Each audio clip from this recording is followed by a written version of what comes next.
Hey friends, it is a good day to be here. I am here with Scott. Hey Scott. Hey. How's it going? And our friend Matt. Hi.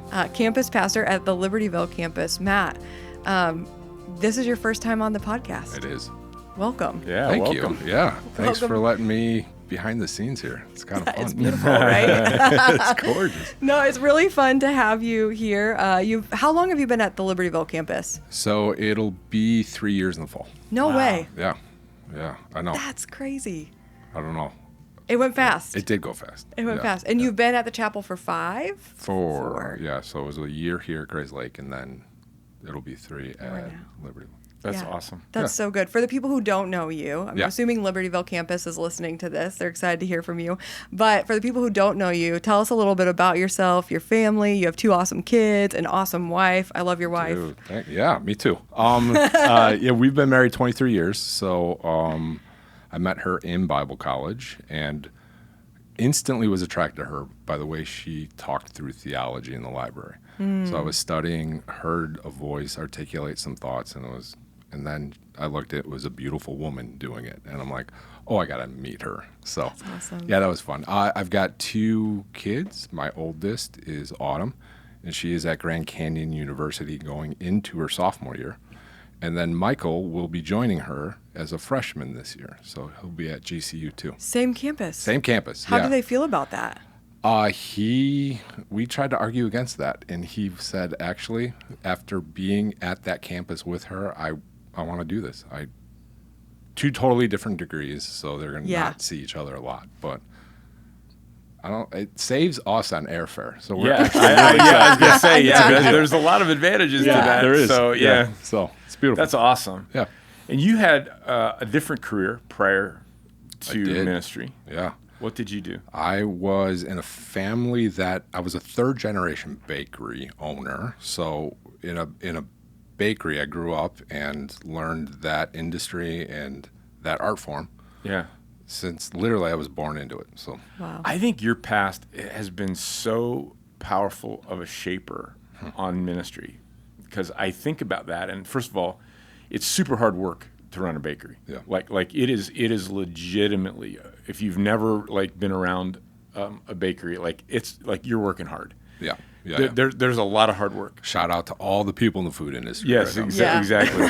Second- Everyone should work in the food industry once. Yeah. That's just a belief I Yes, have. Amen. Yeah, and Yeah. secondly, it's super creative. Yeah. Yeah. And so there's a lot of creativity and a lot of art form that goes into that's essential to it. And you guys had multiple bakeries. Yeah. So understanding multi-site was part of your The intro to I get it. multi-site. yeah, exactly. And I so I 100% just get it. I look at those things and I think, man, God's using that, and so it's cool to watch that too. I have loved being part of your journey here. One of the things, if you don't know Matt, there's a lot of remarkable things about Matt, but one of the things that I have always just kind of stood back and found to be really unique about you is you really learn things the first time. Like you are somebody that will grab onto something, you take it and you think about it, you try it, you perfect it, you work on it. And the second time I see you do it, I see it radically different than the first. And man, that is an unbelievable quality that has made you a great campus pastor. That is very kind. Thank you. I think I can attribute that to 2 things. My dad was you have to be like that in the food industry because there's a lot of waste if you're not that, first of all. Yeah. And second of all, and we don't like waste. Don't waste the cake. Second Yeah. of all, I learned in Bible college, I think it was my freshman year, somebody said that the ideal student in the Jewish culture was like a well-lined well, that when you poured liquid into it, nothing seeped out. Wow. And so I've always aspired to be like anything that I can be filled up with, don't let it leak. Try not to let that leak and just hold it and then apply it. So I think you do that really well. That's really cool. that's kind. Thank you. Yeah. I feel like I'm going to learn so much today as we sit here. I'm already in learning mode. Matt, you got to teach your campus this weekend. Yeah, it and was I think awesome. as we were kind of debriefing beforehand, we are in Ephesians chapter 5, 21 specifically, and then onward to 33, which is a very well-known passage Yep. right? A lot of people look at this. We're talking about marriage. We're talking about parenting. We're talking about the Christian household, the workplace, right? It addresses slaves and masters, which was relevant to Paul's day. But you led your campus into this passage in a unique and compelling way. As we start to like dive into it today, can you do that for us? Yeah, sure. So first of all, I think Scott did such a great job the week before giving us a handle on what God leads us into. Is like, God, what are you doing and how can we help? And I think the crescendo of that was you said, put the sail up and be filled with the Spirit. Yep. Yeah. And so just meditating in that while just digging into this text, I thought, man, that is exactly where Paul is going from when he delineates all of this passage that we had before us. It starts with being filled with the Spirit. Yeah. And then he walks through 4 different things that should be evidences of that. So the first would be in verse 19, speak to one another in these eternal spiritual truths. So be encouraging. Look to each other and bring the blessing, the encouragement, sometimes correction, but use that. That's going to be an evidence. The second one is that you're going to have a melodious, like a harmonious, just worship-filled presence. And it's going to be your heart. And the way I think I said it from stage was, your heart is going to be the instrument and God's going to be the audience. So you're going to make worship to him. And then third is that you're going to reframe everything in gratitude. So he says in 20, you're always going to give thanks. And so when you do those 3 things, the natural byproduct that he leads us right into is submit to each other. And so you're walking into submission of each other in the community as part of the evidence of being filled with his presence. So That's great. Really good. then we launched from there. That's really good. Yeah. That's really good. And then we launched from there, and Yeah. launch we did, right? Because Yeah. you go Yeah. into this very meaty passage with, like you said, like there's examples within here that we're talking about. This is how you do it, right? Yeah. And I think a lot of times we pick this passage apart. Yes. If you've listened to messages on this in the past, you pick it apart and we isolate, like, hey, marriage, hey, children. Yeah. And we do that, like, forsaking the bigger picture of what Paul is telling us Totally. here. And he is, like, giving us this picture of the spirit-filled life, right? But what does it look like to live in relationships in this spirit-filled life? And I think that our campus pastors across the board did a great job of teaching that this weekend. But They did. Scott, can you like dial us into that just a little bit for this context? Yeah, I mean, I think in Ephesians, the big picture of the whole book is a new humanity. And so what's happening is Paul lives for over 2 years in this city called Ephesus. It's a Roman city. And it pulls together a whole disparate group of people who are radically unlike each other into one place that they now have found Jesus, and they're living out a not just a new humanity for themselves individually, but a new humanity collectively. Yeah. And in that, we talked about Jewish folks and Gentile folks. And so he has been talking about that, but now he broadens it. Sitting in this room are husbands and wives that have now entered a totally new humanity, and they're asking the question, how are we married now in a new humanity? What does it look like to do marriage in that new humanity? Yeah. Parents and kids, had a certain understanding from the Roman world or the Jewish world of what that meant. You're now in a new humanity. What does it mean to do this together? You look at slaves and masters. They're now both slaves and masters are sitting in church together who have come alive to Christ. And words like we are one family, under God, and we are all part of the body of Christ, and all these things. And all of a sudden we then leave this gathering and we go back to life. And how is this new humanity played out in the middle of that? Yeah. And so he dives into these enormous realities, because this is not theoretical. Yeah. This was happening. Yeah. You know what I mean? Yeah. And so this is exciting stuff, and it's amazing what is contained here. Yeah. Anytime you can take something from the front door to the bedroom, it's not theoretical anymore. Yes. It's like, this is pragmatic and practical. So, There you go. It's very pragmatic and practical. Yeah, and I think that there is just something profound about Paul talking to this audience, right? That is this mix of people, right? And he's not just doing it for the sake of the marriages in the room, right? He is there is that. He's not just doing it for the sake of the parent-child relationships of the room. There is that, but there is this is for the sake of the greater good of humanity, right? Hey, we're going to talk about how we're applying it to our lives here, and we're going to get really practical and we're going to get really pragmatic, but don't forget that there's still this bigger picture of Christ in the church and how God loves you, how Jesus showed you that reality. And so Paul just has a way of doing this, he dials in and then takes you back out and then dials back in and then takes you back out. And the whole time it's you're on this wild ride with him. Right. But it's really, really good. But something I thought that we could talk about today, because we did get this really big, beautiful picture of what does authority and power look like in this world where Christ is the head, right? And we talked about self-giving love and mutual submission. But let's talk about the practicals. Let's talk about marriage, because marriage seemed to be relevant to the context of Paul's day, and is still very relevant to the context of our day as well. And marriage, if we look at it as a whole, in our world, and specifically in our country, seems to be at risk. Would you say that that's true? I would say it's under tension. Okay. I think at risk would mean it would go away. Okay. I would say there's a lot more tension on the institution of marriage maybe than there has been in past decades. That's fair. Can you explain that? Not fully. Yeah. I was counting on you. I think that we have, there has been an enormous amount of pressure in general to change the world in which we live in. There's been a concerted effort in America to change the way we see the world, and not in a Christian way, but in a revolutionary way. And part of that speaks to marriage, speaks to parenting, speaks to the workplace, speaks to money, speaks to lots of different pieces of that. And I think the message that we have sent children for the past 3-4 decades has now come to adulthood.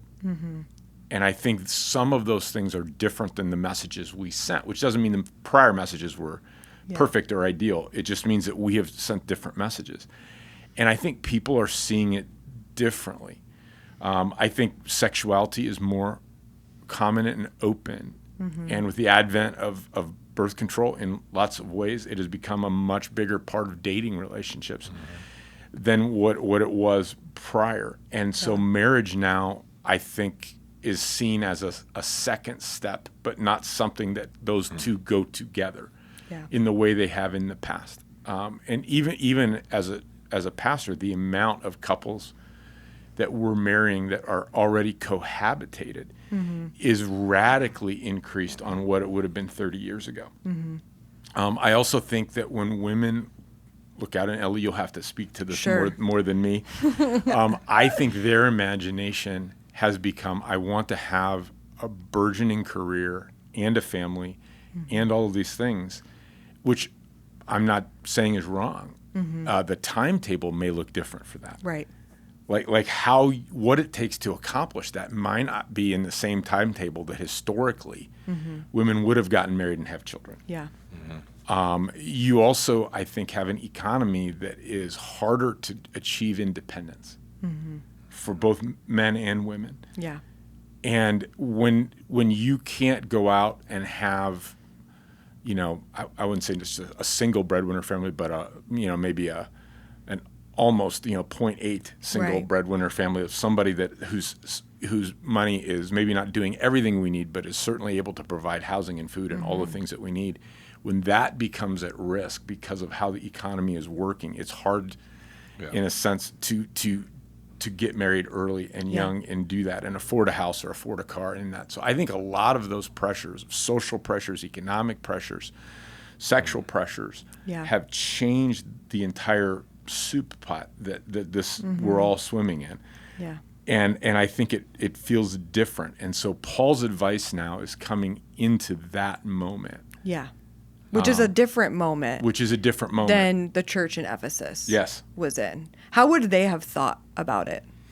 I think there would have, again, been two very different schools of thoughts depending on whether you were Jewish or whether you were Gentile. Jewish marriages would have had a very strong cultural dynamic of family, and it would have been tied to clan, to family, to arranged marriages probably in that, and there would have been a very much of a social tie. Yeah. Women would have had a distinct role. Men would have had very distinct roles. Those would have barely touched, and it would have functioned like that. In Roman society, what was interesting is if you were part of the upper half of Roman society, women had more independence and women had more rights in that than maybe anywhere in the world at that time. And so much so that rethinking this new humanity could have felt like a step backwards in some ways. That's interesting. For some of them. I also, if you were a slave, I think you had no rights. Yeah. Yeah. And so you were living at the whim of someone else, and either whether you could ever be married or not was determined by another human being, not by you. Right. And if you were married, what would that marriage actually look like, and what would be held sacred and what would not? And so those are, so I think this audience had a lot of marriage problems. A lot. Well, just very interesting landscape. Yes. Yeah. Yeah. And so you're now introducing things that are going to have very different consequences for these different groups. Yeah. And that's a powerful thing. Yeah. It's like no matter who Paul is talking to, he's turning it on its head. Their He world is. on its head. Completely turning it on its head. Yeah. The idea of thinking about Roman women just being more empowered or more, having more autonomy is so interesting because I don't often think that way when I think about taking it back into a context. Yeah. You think of a lot of like, oh, hey, this is a step up. But for them, it's saying, oh, no, hey, remember, you're supposed to respect your husband. Right. Right? Like, which is, interesting. And Roman marriages had a strong male foundation too. Yeah. But women, if their husband died, could own land and own property. It didn't pass to their son. And because in most cultures, it would have passed from father to son, not from husband to wife. Yeah. And so that was a big thing. Like a lot of women didn't remarry. Yeah. Because they didn't want to lose that status and that wealth. Yeah. You also, in religious worship in pagan temples, was mostly led by women. And so they were priestesses of something. And so they were used to leading the religious dynamics of some aspects of society in that. And so you have this, because Ephesus has this massive temple that had a lot of women very involved in it in sometimes not great ways. Yeah. But it was different. Yeah. And so you're all of this is getting piled in. And so now you have a slave and they're married and you've let them get married and you're now telling them that the husband of that household, the slave husband that you own, is in charge of his wife, not you. Wow. What just happened here? Yeah.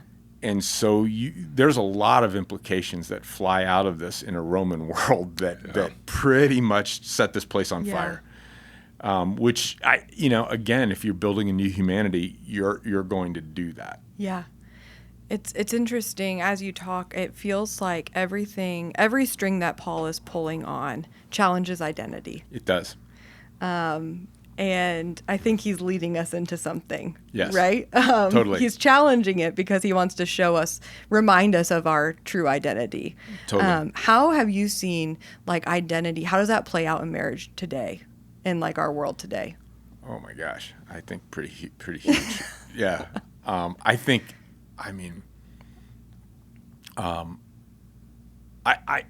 there's some part of identity that is important in that. I remember when Tammy and I first got married and we were on our honeymoon, and I would say to her probably every day, I'm actually your husband. And I didn't mean I'm in charge of you. I just meant there's an identity now. I'm it's connected exciting. to you. Yeah, it was exciting. Yeah. I'm connected to you. like for life, and we're going to have a family, and we're going to do, you know, and I was partly reminding myself, of that, but it was an identity. Like there was part of that was identity oriented, that was good and healthy, and I was excited about it, and I wanted to do that.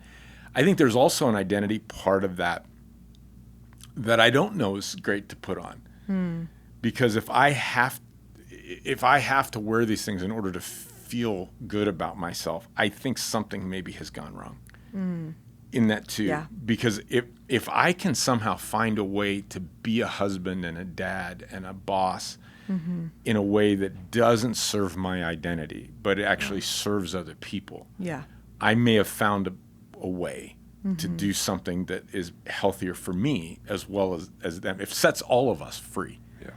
Yeah. And so both are true. Like both, there's this happy identity that we should own. Yeah. And there's maybe a less happy identity that we should learn to vest ourselves from and walk away from in it. I don't know if that makes sense. Yeah, it does.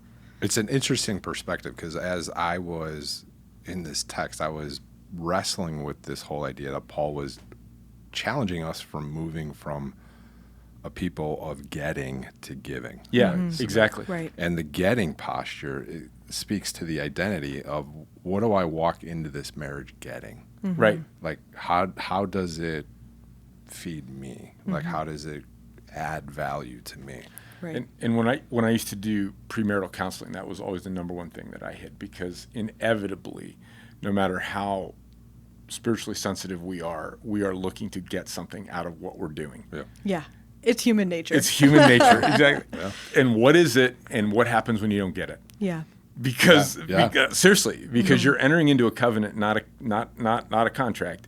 Yeah. And you're going to pledge all you are to that person, and they're going to pledge all they are to you, and like that doesn't end when you don't get what you want. And so what happens now? Yeah, when you want the soap to be on the sink and she wants it underneath the sink, who wins here? She does. Yeah. But other than that, I learned that. It took me a while, but I got it. Yeah. But I think, and so all of that, I think, plays in this, and it is a totally different way to live. It's scary too. Yeah. It's scary to give your life away. Like that's frightening. Yeah. Because the question, obviously, it's in the back of your mind, is what happens when I give it away? Do I have nothing? Do I just give it away? And does somebody just take it and say thank you and give nothing back? And the risk is they could. That's exactly it. That's exactly right. Yep. And that's why be careful who you marry on this thing, right? Because you want that. That's why we choose well. Yeah. And carefully. Yeah, in that, I think you like knocked on a door that I want to go into a little bit of, like covenant versus contract. Yeah. Because I think Paul, as much as he's introducing a new humanity and a new way to live, he is echoing back to God's original design for relationship, right? Yes. And that was a covenant relationship. And our world preaches and teaches a contractual relationship. Yes. I mean, down to like the very detail of like, oh my gosh, if you're getting married, make sure you have a prenuptial agreement. Right. Unless you're like Blake and I and have nothing, to your name before when you're getting married, right? Like totally. We kept all of our money in the sock drawer. I told that story a lot. So let's walk through that a little bit, like covenant versus contract, and what is God's original design for marriage and relationship, and how does this play into what Paul's talking about? Yeah, I mean, the basis of a contract is to get maximum value for minimum cost. Right? That's a good contract, right? Like when you're negotiating contracts, that's the contract you want to negotiate. Right. Covenant is the exact opposite. It is giving everything you have to the other person without thought or consideration of yourself. And they do the same back to you. Right. And so it is the difference of saying, I'm all in, and I'm all in as well. And covenants can be, obviously, in marriage. It can also be between people to become family. Yeah. Like back in ancient of times, you'd have two clans that decide to become one clan, and they would do that. And, all of your sheep and all of my cattle are now ours. And so it's not just, mine anymore and yours anymore, but they're now, all of them are ours. Yeah. All of our people are ours. All of our, future is ours to build. Yeah. And so that's a covenant. And it's very, very different. But it's the way in which God lives. Yeah. That's the thing. the Trinity is a covenant. Yeah. Father, Son, and Holy Spirit are living together in a covenant. They're all in with each other, and there's nothing that they are not giving and sharing. And there's a leader. The Father is the leader of that. But the leadership is in the context of that covenant and that mutual submission to each other and giving to each other. And that's the dynamic that God is looking to set up. The world looks at this and says, no, the way to do it is asserting self. Yeah. Get the most you can for the least you can. And if you do that, you're going to have the best life. That's and the win. The reality is you won't. And Scott, I think that plants itself right back into the Genesis 2 idea of out of one came two. And then he says, two shall become one. Right. And so it's the calling back into oneness that he pulled, and made these distinct differences. And then he said, I want you now to submit to each other, and I want you to covenant to each other, that you will go back into a oneness here. Wow. And so it's such a biblically fruitful and just rich idea that you can't do that contractually. Right. When you try to do the maximum for the self, you have to covenant into that. Yeah. Totally. So, How have you experienced that in play out real life in marriage, like covenant? Yeah, Matt. Yeah, Matt. We're not going to answer is that. it hot in here? Okay. Let me. I can probably illustrate it best with my wife doing it the most. I caught on. So 23 years of marriage, I'm a slow learner. Wow. It took me about a dozen years to realize that some of our conversations and or arguments would result in my wife studying. And she would study me. And she would come back to our follow-up conversations and our disagreements or compromises. And she would articulate me in a way that I didn't really even know myself. Wow. And so she would start to say, well, I know that you prefer this and you like it when I do this. And if this can get done before I even address this. And I would be like, wait, what? What are you saying right now? Because I've just felt so seen and validated, but it was like such a disarming position. And covenantally, she would right there do the thing that, how do I insert myself well into this relationship? That she would actually submit to my design, or for brokenness and or good. She would recognize it and she would tailor herself to kind of just present herself to the moment. She was doing it.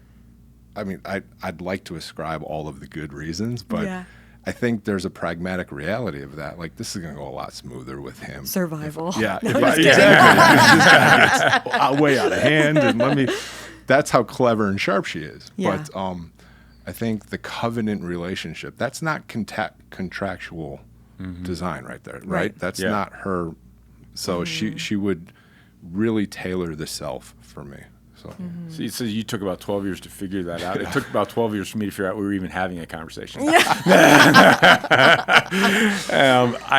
It's funny. Tammy and I, Tammy wanted to talk about everything, and I grew up in a family that didn't talk about anything. Oh, yeah. And so that was just different for me. I'm like, seriously, we're talking about this again? You know, and I look back now and it's hysterical that I would have thought that. But like, my dad was going to tell us what we were doing. And that's how that was going to run. And there wasn't tons of discussion around that, you know? And so, and so I don't know. I never really thought about it. But I did early on, I started realizing these conversations are really important. And like how they go matter. Because like, this is going to be the road we walk on to get where we want to be or not get where we want to be. Yeah. And I better figure that out. And I had a lot to figure out. I not a little. Like there was a lot to figure out. And I think I was amazed at the things that were important to her. I wouldn't have guessed them. Yeah. Like I literally could have guessed a long time, and I would not have guessed them. And I was amazed to find out what wasn't important to her. Yeah. what fears she didn't have that I did, and what, how she saw Jesus was different than how I saw Jesus. We're both Christians and both following after, but I'm like, wait a minute. And I started realizing she was an unbelievable gift, that I could literally do life beside somebody that could show me things that I'm never going to see. Yeah. Literally, I'm going to live a long, long time and never see this. And I could learn from her, and I can be able to do that and enrich so much. Yeah. And I think that was when I started trying to figure this thing out. And does that mean that I let her lead and all this? No. But it was a way of understanding that there was a lot to gain and a lot to give in this. And these conversations and this was going to be a pathway to something good if I could let it be. Yeah. So, yeah. It's such a pragmatic example of, to get your life, you got to give it away. Yeah. It's because it's such a value add when you Yeah. just let the other voice speak in. And you're like, Yeah. ooh, I just gained perspective. I gained so much. So Yeah. Yeah. I resonate with that completely. Yeah. Yeah, it's interesting. Blake and I, it took us therapy to figure this out. Yeah. Which I recommend Yeah, for people. We did too. But about 10 years into our marriage, we looked back and we hit some bumps in the road and realized, like, whoa, so much in our life has changed since we met and got married and all of this, right? Like, we started out as two college kids who were just having a good time, and somehow With a very profitable sock drawer. yeah, with a very profitable sock drawer. And somehow now we're two adults who This got have serious. careers and like a mortgage and 3 children. And what is happening, and like we realized, and I can hold my cards real close to my chest and not let a lot of people into like the real feelings that are underneath and what's all happening inside. And it took me therapy to realize that my husband was pursuing me in the way that you experienced Heidi, like pursuing you and trying to learn you. Like, he would continually ask me questions and I'm like, what is his deal? Why is he bothering me about all this stuff? Like, I just want to do what I'm doing, like, but then it took me therapy to learn, like, oh my gosh, he's pursuing me. Oh, he's trying to figure out how to serve me. He's trying to figure out how to love me. And that was groundbreaking for our marriage. And it did paint that picture of like, oh, this can actually be really beautiful if I let someone else into this. Like, this, like, our marriage can not just be good for us, but could actually like bless a lot of people if I let someone into Were there this. core fears for you around letting somebody in? Oh, yeah. I mean, I came from a similar family of like, we just didn't talk about a lot of things. Yeah. And so I'm like, well, if I'm vulnerable, like, what emotions are on for you on the other side of this? Right. Like, right. What happens when I let you in? What happens when I tell you, my insecurities or my fears, or that I'm mad? Like, if I tell you that I'm mad about something, like, are you just done? And I had never experienced that in my life. I have 2 very loving parents. Yeah. But there was just this, I had so much fear Yeah. built up in me of what if, like, what happens when you let someone in? Fear is a liar. And it is a liar. Yeah. Yeah. And I'm still unpacking all of that. I mean, this was year 10. We're at year 14. So it hasn't been that long, guys. Yeah. Well, Heidi and I, same thing. Yeah. Like, she came to me, I remember the day. She came to me, she goes, I want to go to counseling. I want to go to therapy. How did that feel to you? Oh, I was ready for it. Like, it disarmed her because I was like, okay, please. Wow. And she was like, wait, what? And she thought that was going to be the hardest part. Wow. I was ready for a mediator to kind of help me process, because I wanted closeness with her. I longed for it. Yeah. And she was giving me an answer right there. I just felt it. And I was like, yeah, let's invite somebody that's trained in this, that can kind of like be a neutral ground and can help me say the things that I don't think I'm articulating to you, and I can hear the things. So, and it was honestly, it was a great experience. I don't think the therapist helped. I think the fact that we just were in a room together, being intentional, answering questions, and it gave us space. I think this is remarkable and good. I have also experienced a lot of people who, when their spouse offers up the idea of counseling, it's it hard. can bring up rejection or abandonment feelings. Yeah. And all of a sudden, the fear response that overrides it, of like, are you leaving me? Or is this part of your exit?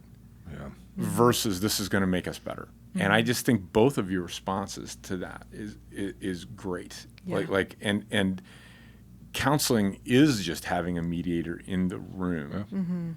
And here's the thing: if you don't end up with a good mediator, get a different one. Right. Exactly Because you don't have to live. That's not a covenant. Yeah. That's a contract. Yes. And you can end that contract. Yeah. And I think that is super healthy in that, and really good. And I'm really proud of both you guys for doing that. That's awesome. Yeah, it's a really hard step to take. I think when we, for both of us, it was a hard decision to make. We both knew that this was the right next step for us, but actually stepping into it at that point it felt like admitting failure at the moment. Yeah. But I've learned it wasn't. Like, once we got into it and experienced it, it was like, oh no, we're actually committing to each other in this. Yeah. It was a commitment That's move well said. versus an exit move, right? Yes. But in the moment when you're going into a room with someone and you're like, it feels like the mountain of problems is so big at that point. And it just feels like you're waving the white flag. Yeah. And you are, but in the direction of good. Right. And not in healing and restoration. And so I think it depends, like, when you go into it with the goal of a marriage that is good, right? That's what makes the difference. Like, what's the goal of this in your heart? But it's hard. It is. It is really hard. And I don't want to minimize that for anyone. It absolutely is. And I think we did some counseling for parenting. And in some situations, we found ourselves in some advanced parenting 701 kind of things. Yeah. And we had to go in and sit down. 701. Yeah, man. It was, man. It's a hallway I've never been in. Yeah. And we literally went in and sat in front of this parenting specialist. Yeah. And just said, we have no idea what we're doing.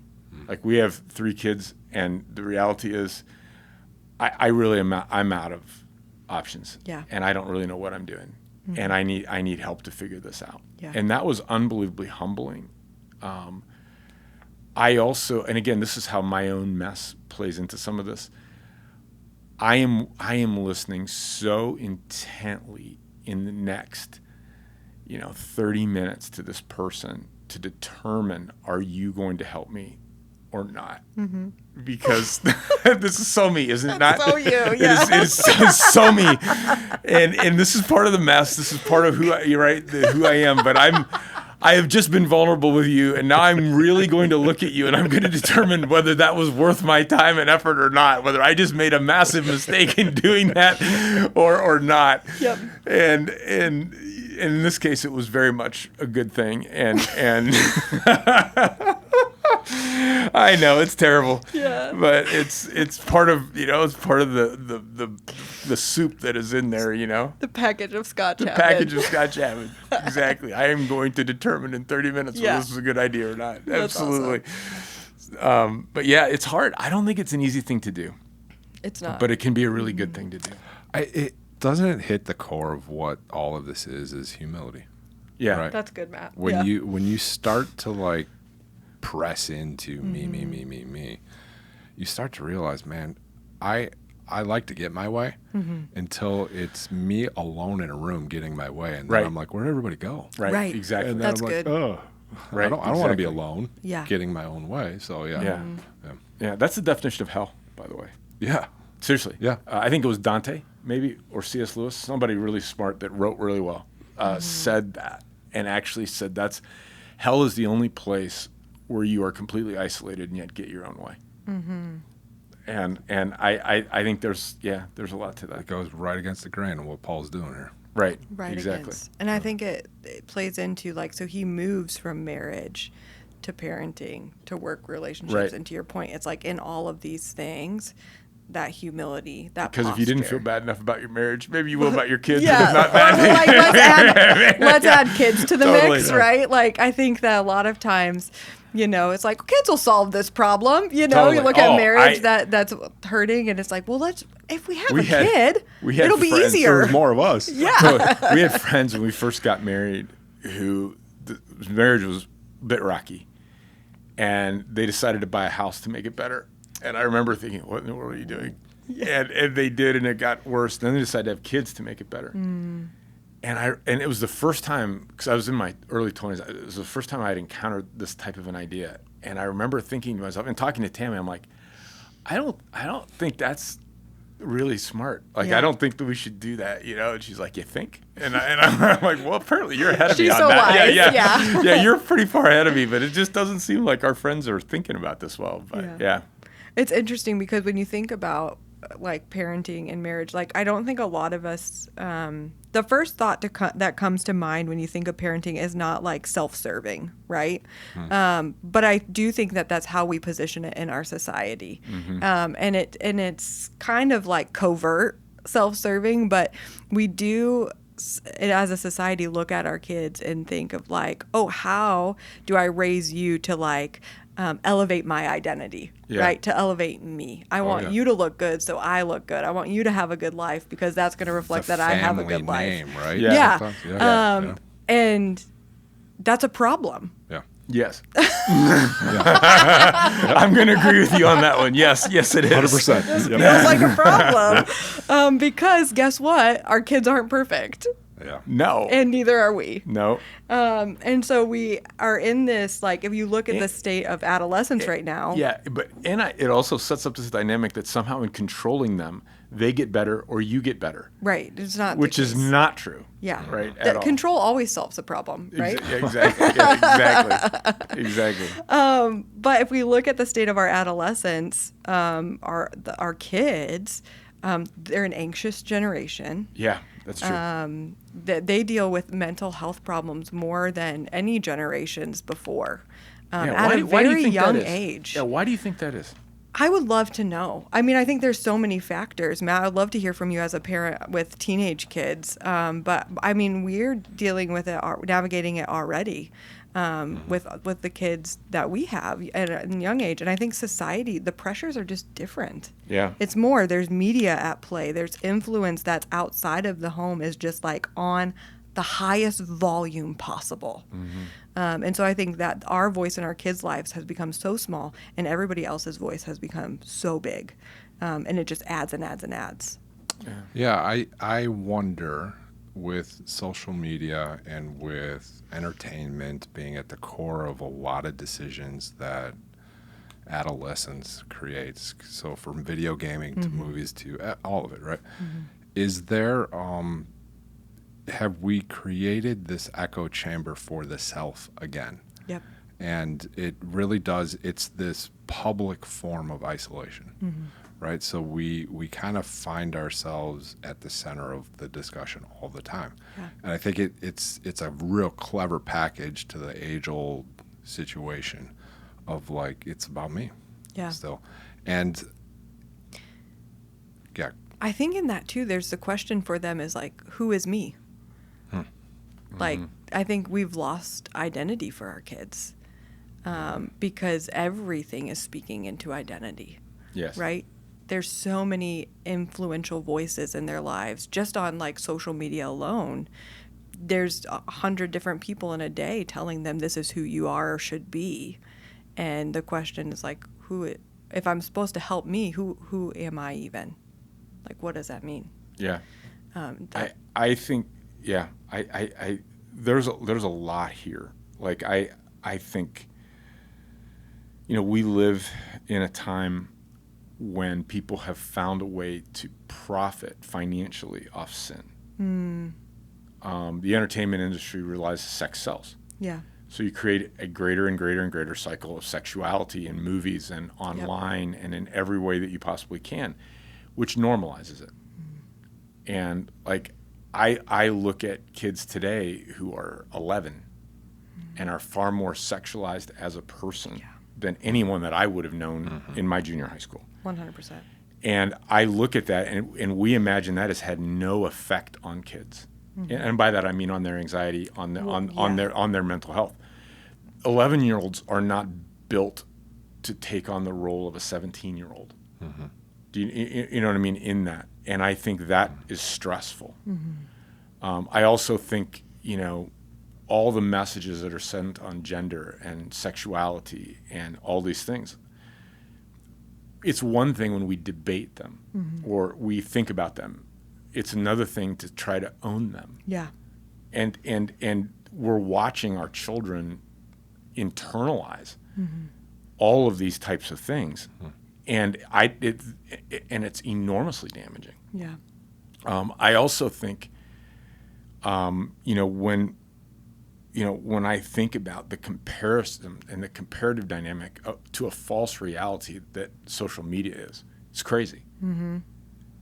Crazy. They don't realize that the vast majority of the influencers that they're following are presenting a fake life. Right. And that they think that's real and it's unattainable for them. And that popularity has become a massive driver, which leads to mental health problems. Yeah. If popularity becomes your God, at that point in time, you violate that covenant with your God in any way, you pay the penalty for that. And so every time they're not as popular as they think they should be, or it doesn't work for them, it's an identity crisis. It's not simply a friendship or relational crisis. Yeah. I think all of that is a massive deal. Yeah. How have you found a way to enter into this? Yeah. Because I think that there's one thing in our society that I hear a lot about as a mom is, gentle parenting, right? Yes. And it's kind of like becomes this like hands-off approach to parenting of like, okay, I'm not going to discipline them. Essentially, you're not adding to their anxiety, right? So like, I'm not going to do anything that isn't, kind of enforcing anything on my children or, because I don't want to add to their anxiety. They're upset about something, like, okay, we're just going to like let us be upset and hands off, and we're going to gently move them through life, right? I haven't found it to be the most effective. Yeah. Here, could I just, I would love it, as yes. being the oldest person in the room, no one ever heard of that when I was raising new. children. And so I would say that. But here's the thing I would say. I think it proposes a false dichotomy. And the false dichotomy is that you have two levers to pull as a parent. I either can just encourage our kids and not really add to their anxiety, or I can punish them or restrict them. I would argue there is a massive third lever that needs pulled, which is lead them. Yeah. Lead your children. Leadership, if leadership is about punishment or restriction, you stink as a leader. I would just throw that out in any arena, not just parenting, but in any arena. You can model what you want them to be and show them something inspiring. You can let them in your heart when you're struggling, so that they know you're not perfect. You can bring them into decisions. I would try to bring my kids into decisions when they were little, like, going on vacation. Where do we want to go, and what would we want to do? What do you think? Not just what's most fun, but should we invest in that or should we not? Yeah. And it starts them in a process of participating with you and seeing themselves as you, because they're starting to become you, and they start to see that.